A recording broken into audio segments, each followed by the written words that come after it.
I just remember sitting in my room in the halls, and I got a phone call to say that I'd been selected to go into Black Fern's camp and selected for the side.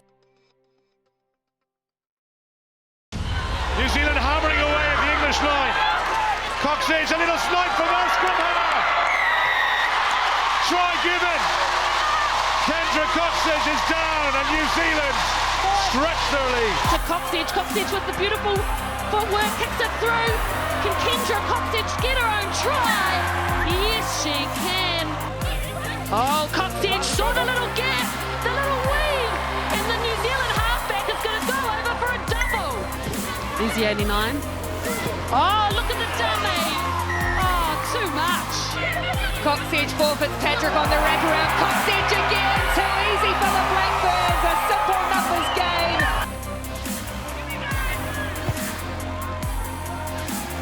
And another guided over the post by the impressive halfback.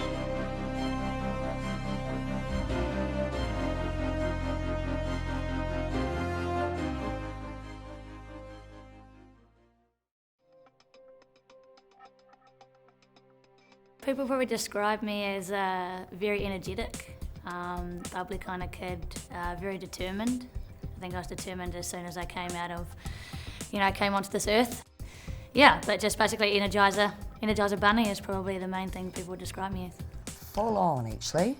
Very full on. Yeah, very intense child she was. Couldn't keep still. Was here, there and everywhere. She would always be inside, looking out the window. Wanting to be out there. But had to stay inside. She found that really hard. And poor old Mrs. Fox, her new entrant teacher, she used to always say to me, she said, "Oh God, I'm worried about that, Kendra." Yeah, I annoyed the teachers a lot, pain in their butt. On my school report was, Kendra talks a lot and distracts others. I think that was a quote that was on just about every school report at school. She wasn't into reading books. She used to read magazines all the time. I think she read her first book when she was about 23. And that was Graham Henry's book, I think. I kind of think it's probably that determination probably comes just it's in the family blood. I've got cousins and that who, play sport at the highest, and I guess I come from a farm as well, so you're constantly, out with Dad and learning how to farm, and you just kind of I guess grow into that, and I was kind of almost born with it. And I'm still very competitive in everything I do, which I guess links to determination and. When you're determined to try and do something and you want to get something done and you can't, I used to throw my toys a bit. So I went to New Plymouth Girls High School, and it had a really good vibe there in terms of they really backed sport as well as academic, and we used to assemblies on a Friday.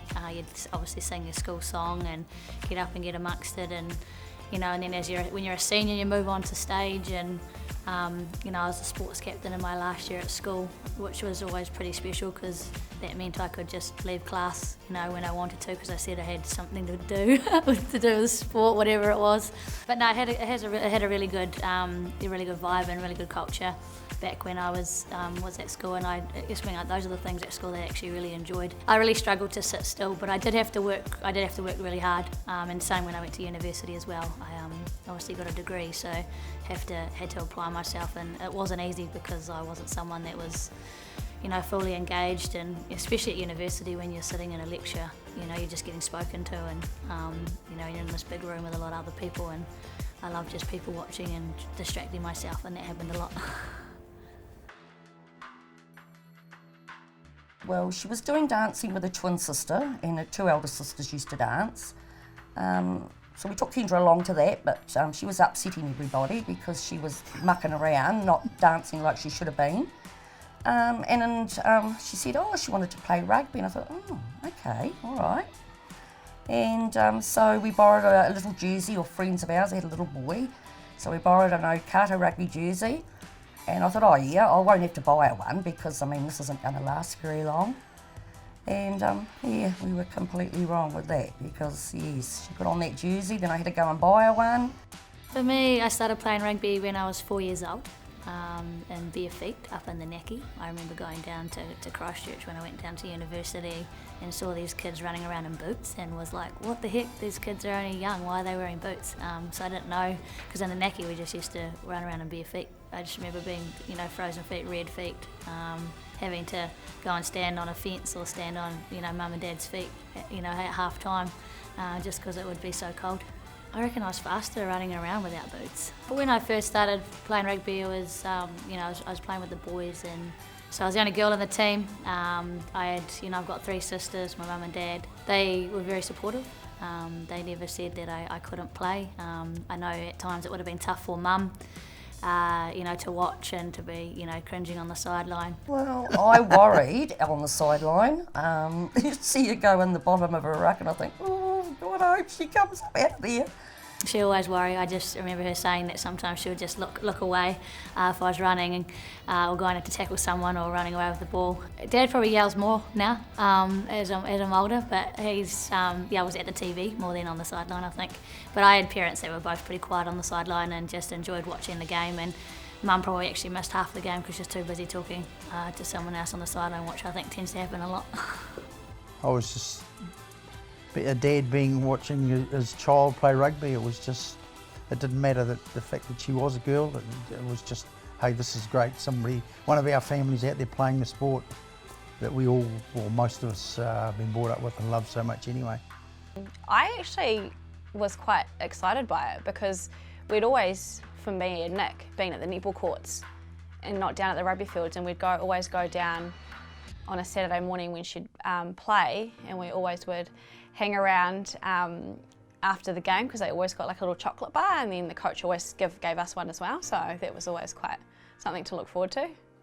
I think I spent my whole first year of Small Blacks just running around after the coach and having oranges at half time, and then the old Savaloyan bread and some orange juice afterwards, which is really cool. And when I talk about that now, I can almost still taste the juice that we used to get and the smell of the club rooms, and and they'd bring the Savaloy pot out, a big pot, just obviously boiled on the stove, and you just grab it out, whack it in bread and have and put some tomato sauce on it, and that was just what rugby was about. And then I just remember like the player of the day as well, you'd get a Moro, and like that was the best part too. Like when you got player of the day, you got a little wee trophy. I actually remember when I was younger playing too, the trophy always was a boy trophy, and like the more I played and continued to play, there was trophies that come with hair, as female trophies. So it was always pretty cool. And I remember getting my first one of that at the end of the season, and I was like, oh my gosh, this trophy's got hair. Like, it's a female, and I was so excited about that. I guess rugby's always been a male-dominated sport, and it's, I know, we grow up and it's ingrained in us, and there was just something that girls just didn't do back then. One, because it's a contact sport. And 2, it's just, there was no national team that everyone could aspire to. The All Blacks have been around for a long time. The Black Ferns haven't, and I was always huge on, if you can't see it, you can't be it. It's been a hard road with Kendra because when she was younger, women's rugby wasn't that great around here in the Naki. A few elderly men up the top there didn't like women's rugby, so they weren't very supportive.